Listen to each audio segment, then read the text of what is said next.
ಶ್ರೀನಿವಾಸಪುರದಲ್ಲಿ ಮೊದಲ ಬಾರಿಗೆ ಮಾವಿನ ಮೇಳ 2026. ರೈತರಿಗೆ ನೇರ ಮಾರುಕಟ್ಟೆ, ಮಹಿಳೆಯರಿಗೆ ಅವಕಾಶ, ಯುವಕರಿಗೆ ಉದ್ಯೋಗದ ಭರವಸೆ. ಪ್ರಪಂಚ ಪ್ರಸಿದ್ಧ ಮಾವಿನ ನಗರಿ ಶ್ರೀನಿವಾಸಪುರದಲ್ಲಿ ಇದೇ ಮೊದಲ ಬಾರಿಗೆ ಭವ್ಯ ಶ್ರೀನಿವಾಸಪುರ ಮಾವಿನ ಮೇಳ 2026 ಆಯೋಜನೆಗೆ ಸಕಲ ಸಿದ್ಧತೆಗಳು ನಡೆಯುತ್ತಿವೆ. ಶ್ರೀ ಬಾಲಾಜಿ ಎಜುಕೇಶನಲ್ ಟ್ರಸ್ಟ್ ವತಿಯಿಂದ ಕರ್ನಾಟಕ ರೈತ ಸಹಾಯ ರೈತ ಉತ್ಪಾದಕ ಕಂಪನಿ ಸಹಯೋಗದಲ್ಲಿ ಮೇ 30 ಮತ್ತು 31ರಂದು ಶ್ರೀನಿವಾಸಪುರ ಗರ್ಲ್ಸ್ ಕಾಲೇಜ್ ಮೈದಾನದಲ್ಲಿ 2 ದಿನಗಳ ಈ ಮಹೋತ್ಸವ ನಡೆಯಲಿದೆ. ಟ್ರಸ್ಟ್ ಅಧ್ಯಕ್ಷೆ ಶ್ರೀಮತಿ ಇಂದಿರಾ ಮಾತನಾಡಿ, ರೈತರಿಗೆ ನೇರ ಮಾರುಕಟ್ಟೆ ಸಂಪರ್ಕ ಕಲ್ಪಿಸುವುದು, ಮಧ್ಯವರ್ತಿಗಳ ಹಾವಳಿ ತಪ್ಪಿಸಿ ಉತ್ತಮ ಬೆಲೆ ದೊರಕಿಸುವುದು ಈ ಮೇಳದ ಮುಖ್ಯ ಉದ್ದೇಶ ಎಂದು ತಿಳಿಸಿದರು. ಈ ಮೇಳದಲ್ಲಿ ರೈತರಿಗೆ ನೇರವಾಗಿ ಮಾವಿನ ಖರೀದಿ ಮಾಡಲು ಐಸ್ ಕ್ರೀಂ ಕಂಪನಿಗಳು, ಜ್ಯೂಸ್ ಫ್ಯಾಕ್ಟರಿಗಳು, ಸ್ಮೂದಿ ಕಂಪನಿಗಳು ಸೇರಿದಂತೆ ಹಲವು ಉದ್ಯಮಿಗಳು ಭಾಗವಹಿಸಲಿದ್ದಾರೆ. ಇನ್ನು ವಿಶೇಷವೇನೆಂದರೆ ಮಾವಿನ ಹಣ್ಣಿನ ವಿವಿಧ ತಳಿಗಳ ಪ್ರದರ್ಶನ, ಕೃಷಿ ತಂತ್ರಜ್ಞಾನ ಮಾಹಿತಿ, ಸರ್ಕಾರಿ ಯೋಜನೆಗಳ ಅರಿವು, ಎಫ್ಪಿಒ ಹಾಗೂ ಎಕ್ಸ್ಪೋರ್ಟ್ ಅವಕಾಶಗಳ ಮಾರ್ಗದರ್ಶನ ನೀಡಲಾಗುತ್ತದೆ. ಮಹಿಳಾ ಸಬಲೀಕರಣಕ್ಕೂ ಆದ್ಯತೆ ನೀಡಲಾಗಿದ್ದು, ಸಾಧನೆ ಮಾಡಿದ ಮಹಿಳೆಯರಿಗೆ ಸನ್ಮಾನ ಕಾರ್ಯಕ್ರಮ, ಮಹಿಳಾ ಉದ್ಯಮಿಗಳಿಗೆ ವಿಶೇಷ ಸ್ಟಾಲ್ ವ್ಯವಸ್ಥೆ ಮಾಡಲಾಗಿದೆ. ಮಕ್ಕಳಿಗಾಗಿ ಮನರಂಜನಾ ಕಾರ್ಯಕ್ರಮಗಳು, ವಿವಿಧ ಸ್ಪರ್ಧೆಗಳು ಹಾಗೂ ಸಾಂಸ್ಕೃತಿಕ ಕಾರ್ಯಕ್ರಮಗಳು ಮೇಳದ ಪ್ರಮುಖ ಆಕರ್ಷಣೆಯಾಗಿದೆ. ಮಾವಿನಿಂದ ತಯಾರಾಗುವ ಚಿತ್ರಾನ್ನ, ಗೊಜ್ಜು, ಉಪ್ಪಿನಕಾಯಿ, ಐಸ್ ಕ್ರೀಂ, ಹೋಳಿಗೆ ಸೇರಿದಂತೆ ನಾನಾ ವಿಧದ ಆಹಾರ ಪದಾರ್ಥಗಳ ಸ್ಟಾಲ್ಗಳಿಗೂ ಅವಕಾಶ ಕಲ್ಪಿಸಲಾಗಿದೆ.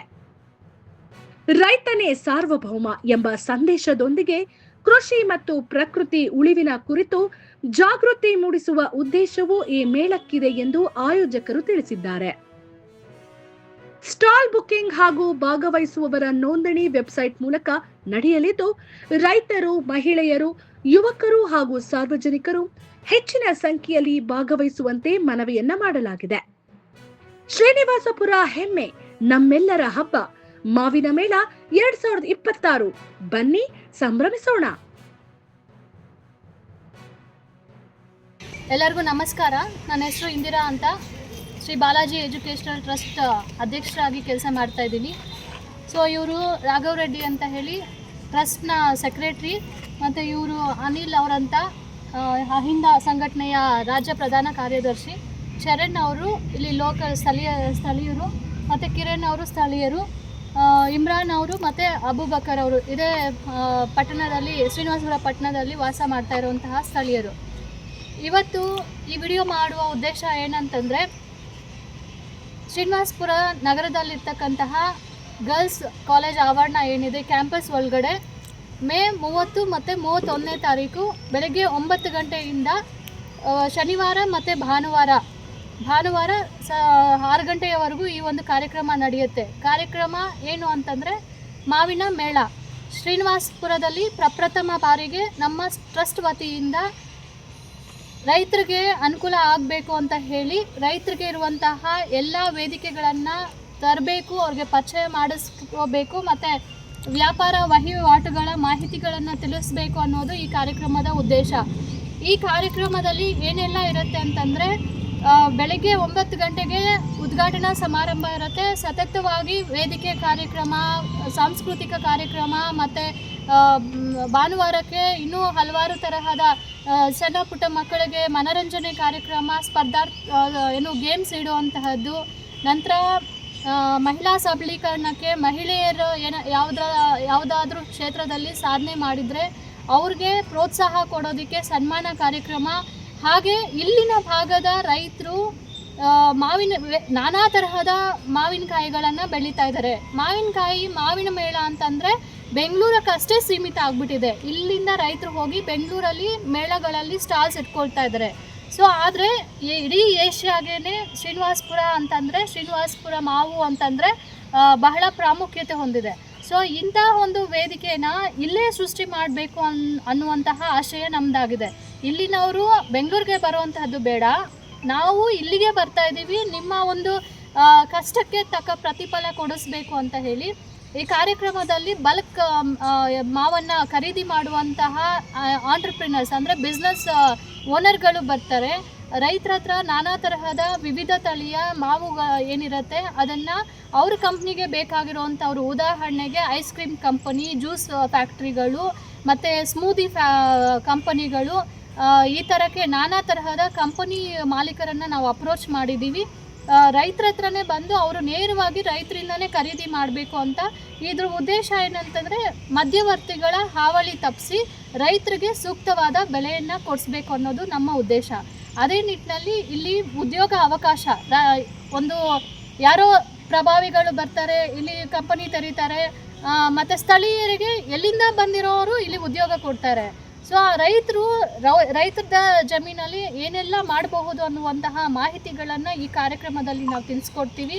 ಮತ್ತು ಎಕ್ಸ್ಪೋರ್ಟ್ ಅವಕಾಶಗಳು ಏನಿದೆ, ಮತ್ತು ಯಾವ ರೀತಿಯಲ್ಲಿ ಕೃಷಿ ಮಾಡಬೇಕು, ಮತ್ತು ಇವತ್ತಿನ ಕಾಲಘಟ್ಟದಲ್ಲಿ ನಾವು ನೋಡ್ತಾ ಇದ್ದೀವಿ ಕೃಷಿ ಅಂತಂದಾಗ ಇದು ಕೆಮಿಕಲ್ಸ್ ಹಾಕಿ ರಸಗೊಬ್ಬರಗಳನ್ನು ಹಾಕಿ ಕೃಷಿಯನ್ನು ಮಾಡ್ತಾ ಇದ್ದಾರೆ ರೈತರು. ಯಾಕಂದರೆ ಹೆಚ್ಚಿನ ಇಳುವರಿ ಬಂದರೆ ನಮಗೆ ಒಂದಷ್ಟು ಹಣ ಸಿಗುತ್ತೆ ಅನ್ನೋ ಕಾರಣಕ್ಕೆ. ಆದರೆ ಅದರಿಂದ ಆಗ್ತಾ ಇರುವಂತಹ ದುಷ್ಪರಿಣಾಮಗಳನ್ನು ನಾವು ಮುಂದಿನ ಕಾಲಘಟ್ಟದಲ್ಲಿ ಅಥವಾ ಈಗಲೇ ನಾವು ಅನುಭವಿಸ್ತಾ ಇದ್ದೀವಿ. ಅದು ನಮ್ಮ ಮಕ್ಕಳಿಗೆ ತಾಟಬಾರ್ದು, ಮುಂದಿನ ಭವಿಷ್ಯ ಚೆನ್ನಾಗಿರಬೇಕು ಮತ್ತು ಹೆಚ್ಚು ರೀತಿಯಲ್ಲಿ ಕೃಷಿಗೆ ಒತ್ತು ಕೊಡಬೇಕು ಅನ್ನೋದು ನಮ್ಮ ಇದು. ಮುಂದಿನ ದಿನಗಳಲ್ಲಿ ರೈತನೇ ಸಾರ್ವಭೌಮ ಅನ್ನೋ ಕಾಲ ಡೆಫಿನೆಟ್ ಆಗಿ ಬರುತ್ತೆ. ಸೊ ಪ್ರಕೃತಿಯಿಂದ ಯಾರು ಜೀವನ ನಡೆಸೋದಕ್ಕೆ ಮುಂದೆ ಹೋಗ್ತಾರೆ ಅವ್ರ ಮೇಲೆ ಬರ್ತಾರೆ.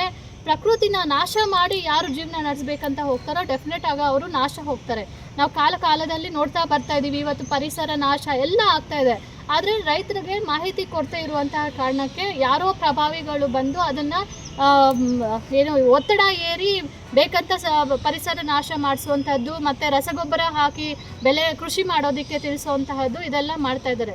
ಸೊ ನಮ್ಮ ಟ್ರಸ್ಟ್ ವತಿಯಿಂದ ನಾವು ಜಾಗೃತಿ ಮೂಡಿಸಬೇಕು ಮತ್ತು ಮಹಿಳೆಯರಿಗೆ ಇರುವಂತಹ ಅವಕಾಶಗಳನ್ನು ಪರಿಚಯ ಮಾಡಿಸ್ಬೇಕು, ರೈತರಿಗಿರುವಂತಹ ಅವಕಾಶಗಳನ್ನು ಪರಿಚಯ ಮಾಡಿಸ್ಬೇಕು ಅಂತ ಹೇಳಿ ಈ ಕಾರ್ಯಕ್ರಮ ಮಾಡ್ತಾ ಇರ್ತಕ್ಕಂಥದ್ದು. ಸೊ ಇದು ಒಂದು ಒಳ್ಳೆಯ ಅರ್ಥಪೂರ್ಣವಾದ ಕಾರ್ಯಕ್ರಮ ಆಗಿರೋದ್ರಿಂದ ಪಕ್ಷಾತೀತವಾಗಿ, ಜಾತ್ಯತೀತವಾಗಿ, ಧರ್ಮಾತೀತವಾಗಿ ಎಲ್ಲರೂ ಬಂದು ಈ ಕಾರ್ಯಕ್ರಮಕ್ಕೆ ಪ್ರೋತ್ಸಾಹ ಕೊಡಬೇಕು. ನಿಮಗೆ ಬೇಕಾಗಿರುವಂತಹ ಮಾಹಿತಿಯನ್ನು ಪಡ್ಕೊಂಡು ನೀವು ಬೆಳಿಬೇಕು ಅನ್ನೋದು ನಮ್ಮ ಒಂದು ಕಾರ್ಯಕ್ರಮದ ಉದ್ದೇಶ ಆಗಿರುತ್ತೆ. ಅದೇ ನಿಟ್ಟಿನಲ್ಲಿ ಪ್ರತಿ ಹಳ್ಳಿಗೂ ಒಬ್ಬ ರೈತನಿಗೆ ನಾವು ಸನ್ಮಾನ ಮಾಡಬೇಕು, ಅವರು ಕೃಷಿ ಮಾಡೋದಕ್ಕೆ ನಾವು ಎನ್ಕರೇಜ್ ಮಾಡಬೇಕು ಅನ್ನೋದು ನಮ್ಮ ಈ ಕಾರ್ಯಕ್ರಮದ ಸಿದ್ಧಾಂತ. ಸೊ ನಾವು ವೆಬ್ಸೈಟ್ ಮೂಲಕ ಆಲ್ರೆಡಿ ನಾಳೆಯಿಂದ ಲೈವ್ ಬಿಡ್ತಾ ಇದ್ದೀವಿ ವೆಬ್ಸೈಟನ್ನು. ಸೊ ನಾವು ಸೋಷಲ್ ಮೀಡಿಯಾದಲ್ಲೆಲ್ಲ ಪ್ರಚಾರ ಮಾಡ್ತೀವಿ. ಆ ವೆಬ್ಸೈಟ್ಗೆ ಹೋಗಿ ಹೇಗೆ ಫಾರ್ಮ್ ಫಿಲಪ್ ಮಾಡಬೇಕು, ರಿಜಿಸ್ಟರ್ ಮಾಡ್ಕೋಬೇಕು ಅಂತ ಹೇಳಿ. ಸೊ ದಯವಿಟ್ಟು ಯಾರೆಲ್ಲ ಎಜುಕೇಟೆಡ್ಸ್ ಇದ್ದೀರಾ ಅದರಲ್ಲಿ ಹೋಗಿ, ಯಾರೆಲ್ಲ ಸ್ಟಾಲ್ಸ್ ರೈತರಿಗೆ ಎಸ್ಪೆಷಲಿ ಅವರು ಮಾವನ್ನು ಪರಿಚಯ ಮಾಡಿಕೊಡೋದಕ್ಕೆ ನಾವು ಫ್ರೀಯಾಗಿ ಸ್ಟಾಲ್ಸ್ ಕೊಡ್ತಾ ಇದ್ದೀವಿ ನಮ್ಮ ಟ್ರಸ್ಟ್ ಕಡೆಯಿಂದ. ಸೊ ಯಾರಾದರೂ ಮಾರಾಟಗಾರರು ಲೈಕ್ ಮಾವಿನಕಾಯಿಯಿಂದ ಏನಾದರೂ ರೆಸಿಪೀಸ್ ಮಾಡೋಂಗಿದ್ರೆ, ಲೈಕ್ ಮಾವಿನಕಾಯಿ ಚಿತ್ರಾನ್ನ, ಗೊಜ್ಜು, ಅಥವಾ ಜಾಮೂನ್ ಮಾಡ್ತಾರೆ, ಐಸ್ ಕ್ರೀಮ್ ಮಾಡ್ತಾರೆ, ಹೋಳಿಗೆ ಮಾಡ್ತಾರೆ, ನಾನಾ ತರಹದ ರೆಸಿಪೀಸ್ ಇದೆ. ಆ ಎಲ್ಲ ತರಹದ್ದು ಮತ್ತು ಉಪ್ಪಿನಕಾಯಿ ಈ ತರಹದ್ದು ಯಾರಾದರೂ ಮಾಡ್ತಾ ಇದ್ರೂ ಸಹ ನಿಮಗೂ ಸ್ಟಾಲ್ಸ್ ಅವಕಾಶ ಇದೆ. ನಿಮಗೆ ಮಾರಾಟ ಮಾಡ್ಕೊಳ್ಳೋದಕ್ಕೆ ನಿಮ್ಮ ಬ್ರ್ಯಾಂಡ್ ಕ್ರಿಯೇಟ್ ಮಾಡೋದಕ್ಕೆ ನಾವು ಅವಕಾಶ ಮಾಡಿಕೊಡ್ತೀವಿ. ನೀವೂ ಆ ಫಾರ್ಮ್ ಫಿಲಪ್ ಮಾಡಿ ವೆಬ್ಸೈಟಲ್ಲಿ ರಿಜಿಸ್ಟರ್ ಮಾಡ್ಕೋಬೇಕಾಗತ್ತೆ. ಅದನ್ನು ನಮ್ಮ ಕಾರ್ಯಕರ್ತರು, ಪದಾಧಿಕಾರಿಗಳು ಚೆಕ್ ಮಾಡಿ ನಿಮ್ಮ ಡೇಟಾವನ್ನು ಪರಿಶೀಲನೆ ಮಾಡಿ 24 hours ಒಳಗಡೆ ನಿಮಗೆ ಪ್ರತಿಕ್ರಿಯೆ ಮಾಡಿ ಡೇಟಾವನ್ನು ನಿಮಗೆ ಬೇಕಾಗಿರುವಂತಹ ಮಾಹಿತಿಯನ್ನು ಕೊಡ್ತಾರೆ. ಸೊ ಈ ಒಂದು ಒಳ್ಳೆಯ ಅರ್ಥಪೂರ್ಣವಾದ ಕಾರ್ಯಕ್ರಮಕ್ಕೆ ನೀವೆಲ್ಲ ಒಬ್ರಿಗೊಬ್ರಿಗೂ ತಿಳಿಸ್ಕೊಡ್ಬೇಕು. ಪ್ರತಿ ಊರಿಂದ ಒಂದೊಂದು ರೈತನನ್ನು ಪರಿಚಯ ಮಾಡಿಕೊಡಿ. ಇಂಡಸ್ಟ್ರೀಸ್ ನಮಗೆ ಬೇಕಾಗಿಲ್ಲ, ಹಲವಾರು ಅವಕಾಶಗಳು ಕೃಷಿ ಮಾಡೋದ್ರಲ್ಲೇ ಸಿಗ್ತಾ ಇದೆ. ಸೊ ನಾವು ಕೃಷಿಗೆ ಒತ್ತು ಕೊಟ್ಟು, ಅವಕಾಶ ಕೊಟ್ಟು ರೈತರನ್ನ ಬೆಳೆಸೋಣ, ರೈತರಿಗೆ ಇನ್ನೂ ನಾವು ಮಾಡೋಣ ಅನ್ನುವಂತಹ ಉತ್ಸಾಹವನ್ನು ಕೊಡೋಣ ಅಂತ ಶ್ರೀನಿವಾಸಪುರ ವಿಧಾನಸಭಾ ಕ್ಷೇತ್ರದ ಜನರಲ್ಲಿ ನಾನು ಕೇಳ್ಕೊಳ್ತೀನಿ. ಅದೇ ನಿಟ್ಟಿನಲ್ಲಿ ಈ ಒಂದು ಕಾರ್ಯಕ್ರಮಕ್ಕೆ ಅಹಿಂದ ಸಂಘಟನೆಯ ನಾಯಕರು ಬಂದಿದ್ದಾರೆ, ಅನಿಲ್ ಅವರು ಒಂದಷ್ಟು ಮಾತಾಡಬೇಕು ಅಂತ ಕೇಳ್ಕೊಳ್ತೀನಿ. ಜೈ ಭೀಮ್. ಅಹಿಂದ ರಕ್ಷಣಾ ಸಮಿತಿ ರಾಜ್ಯ ಪ್ರಧಾನ ಕಾರ್ಯದರ್ಶಿ ಅನಿಲ್ ಕುಮಾರ್ ಅಂತ ಹೇಳಿ. ಮೇಡಮ್ಮು ಈ ಕಾರ್ಯಕ್ರಮ ಮಾಡ್ತಾ ಇರೋದಕ್ಕೆ ನಮಗೂ ಅಷ್ಟೇ, ಈ ರೈತರಿಗೂ ಅಷ್ಟೇ ಒಳ್ಳೆ ಮನವರಿಕೆ, ಒಳ್ಳೆಯ ಇಲ್ಲಿಂದ ಯಾವ ಕಡೆಯಿಂದನೂ ತಂದು ಈ ಕಡೆ ತಂದು ನಮ್ಮ ರೈತರಿಗೆ ಈ ಥರ ಹೆಲ್ಪು ಈ ಸಲ ಈ ಥರ ಮಾಡ್ತಾಯಿದ್ದಾರೆ ಅಂದರೆ ನಾವು ಅವ್ರಿಗೆ ಹೃದಯಪೂರ್ವಕವಾಗಿ ಕೃತಜ್ಞತೆಗಳು ತಿಳಿಸಬೇಕು. ಮತ್ತು ಅವರು ಮಾಡಿರೋ ಕೆಲಸನ ನಾವು ಮುಂದೆ 100% ನಾವು ಹೆಚ್ಚುವರಿ ಗಳಿಸ್ತೀರಿ.